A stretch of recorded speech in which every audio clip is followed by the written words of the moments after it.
En ces temps de grands bouleversements, face à la biodiversité qui s'effondre, il existe des structures qui œuvrent sans relâche pour la préservation du vivant. Je vous emmène à la rencontre de ces hommes et de ces femmes au service de la faune sauvage en détresse.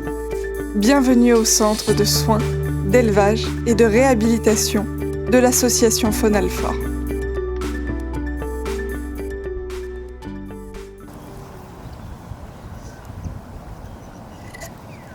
C'est un nouveau jour qui commence au cerf.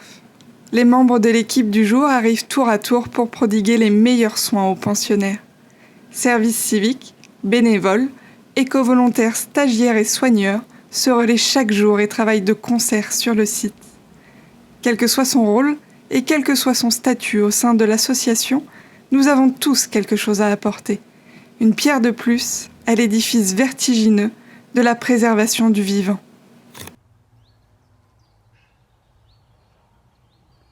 Chaque jour, le tableau récapitulatif des pensionnaires admis au centre fait office de feuille de route pour la journée. C'est l'effervescence dans la cuisine des pensionnaires. C'est un temps propice aux échanges qui permet de faire le point sur chacun des individus et sur leur progression. Chaque gamelle est choisie, pesée et agrémentée pour répondre aux besoins spécifiques de chaque espèce. De quoi apprendre et mieux comprendre les espèces qui nous entourent. La préparation terminée et les consignes des soigneurs données, il est temps de retrouver les pensionnaires sur les différentes parcelles du centre.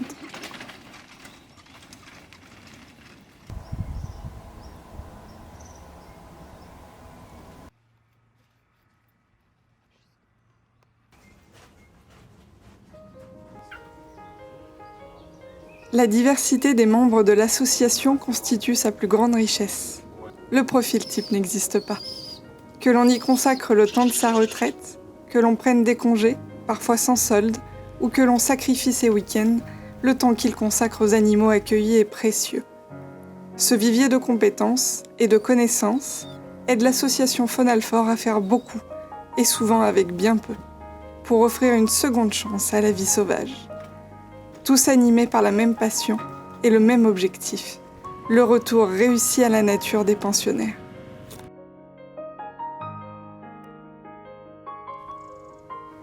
En ce printemps, la saison de forte affluence ne bat pas encore son plein. Mais bientôt, les accueils vont se multiplier pour prendre en charge et élever les premiers juvéniles en difficulté de l'année. Les hérissons encore en hibernation, gardés sur le centre cet hiver, se réveillent progressivement. En témoignent les gamelles qui se vident au fil des jours, preuve d'un réveil réussi. Ils retrouveront tous la liberté après un hiver passé en toute sécurité au centre.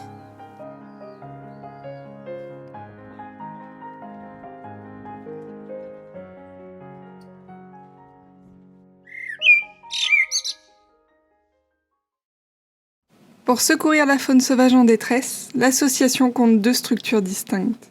Les individus sont dans un premier temps pris en charge par le centre hospitalier universitaire vétérinaire de la faune sauvage de Maison Alfort. Ils y sont auscultés, puis soignés avant d'être redirigés vers la seconde structure, qui sera en charge de les réhabiliter à la vie sauvage et d'élever les juvéniles orphelins.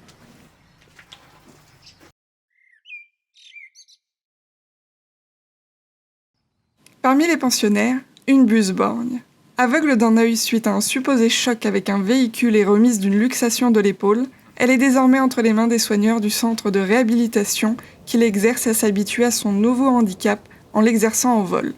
Il est primordial de trouver le juste équilibre entre ses besoins et la proximité avec l'humain qu'on lui impose. Pour leur propre sécurité, les pensionnaires devront toujours nous considérer comme une menace potentielle.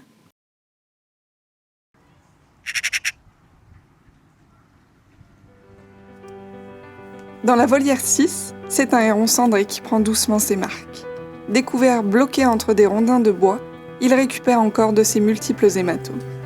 Parfois, et dans le meilleur des cas, les individus ne restent pas longtemps en soins et sont rapidement redirigés vers le cerf.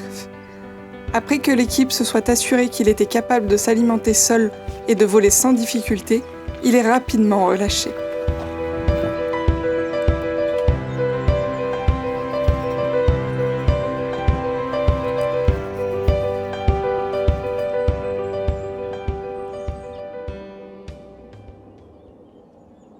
Une volière à nettoyer, c'est un individu qui a retrouvé la liberté. De retour au cerf, chacun retrousse ses manches avec le cœur léger.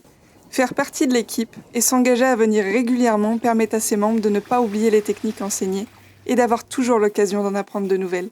C'est aussi l'assurance de pouvoir suivre les individus jusqu'à leur retour à la nature.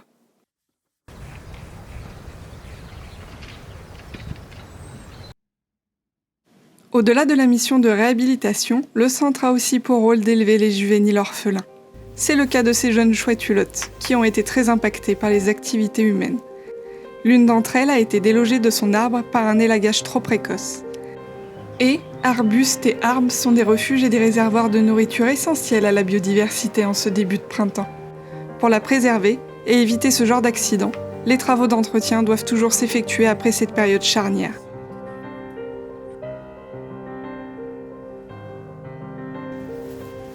Les deux autres ont été ramassés à tort par des personnes bien intentionnées mais mal informées.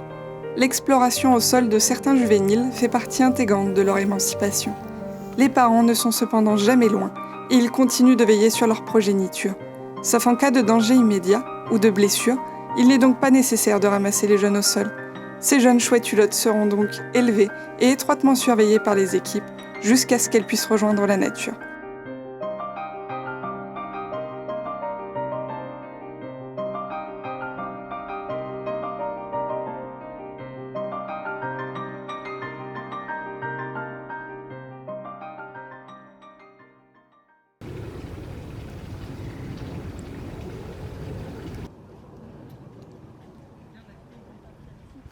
Pour adapter les enclos et proposer des enrichissements aux pensionnaires, il faut des compétences en bricolage et savoir faire beaucoup, avec parfois bien peu.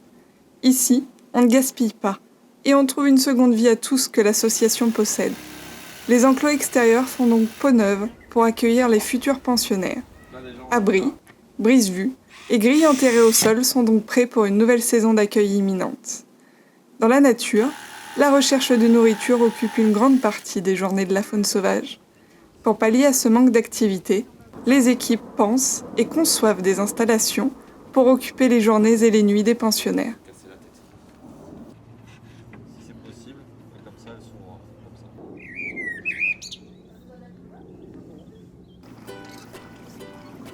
Aujourd'hui, 7 canetons sont prêts à rejoindre le grand bain pour terminer leur croissance avant leur retour à la vie sauvage.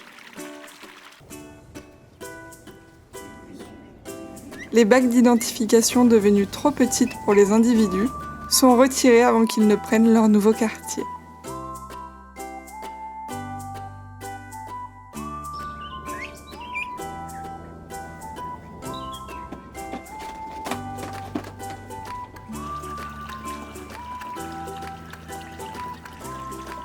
Ces jeunes orphelins passeront encore quelques semaines au cerf avant d'être remis en liberté.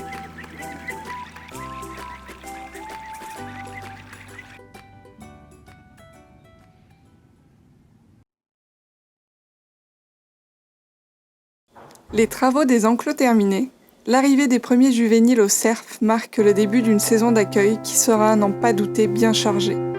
Les nourrissages, les pesées et les béquets vont rythmer la vie du centre pour les prochains mois.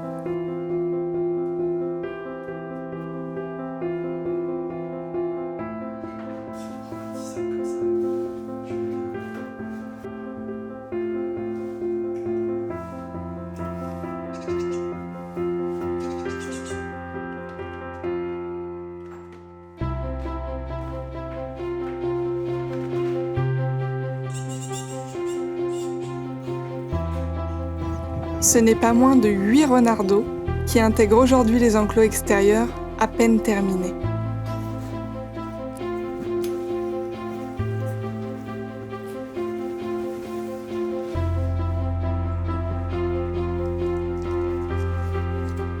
Orphelins pour de multiples raisons, parfois pris pour des chiens et ramassés à tort, ou trouvés en réelle difficulté, ils seront élevés par les équipes et relâchés à complète maturité dans un des rares départements où ils ne sont pas considérés, à tort, comme nuisibles.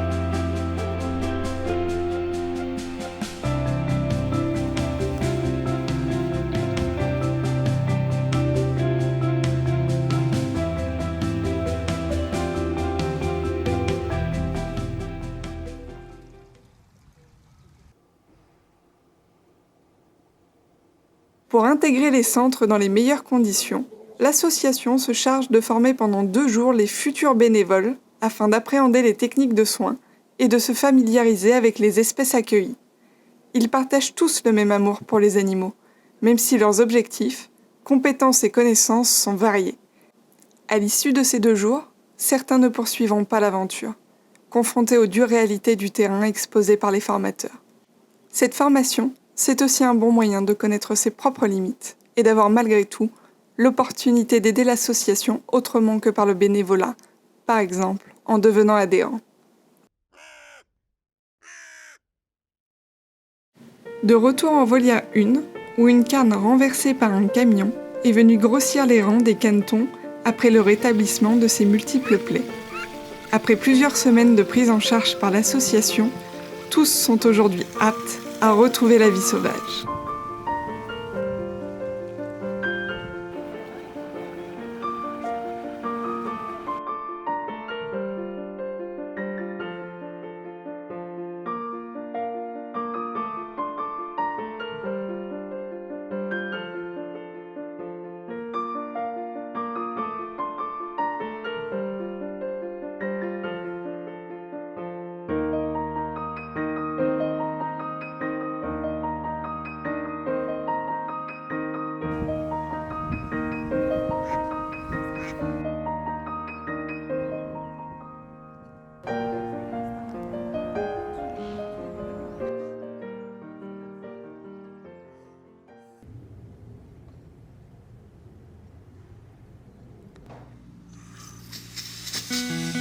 Chaque jour, ce sont des centaines d'hommes et de femmes qui luttent pour la préservation d'un patrimoine naturel commun, la faune sauvage. Forts de leurs engagements et de leur détermination, ils ont à charge une nature fragile qu'il faut à tout prix préserver. Ensemble, ils luttent chaque jour pour sauver des espèces qui nous sont vitales et en perpétuel déclin. La passion, l'implication et la dévotion des membres de l'association Faune-Alfort sont ses meilleurs atouts. Ils ont le talent singulier d'arriver à faire énormément avec le peu qu'ils possèdent. À n'en pas douter, Faune-Alfort est une force sur laquelle il faudra compter pour relever les défis, toujours plus nombreux, de la préservation de la biodiversité.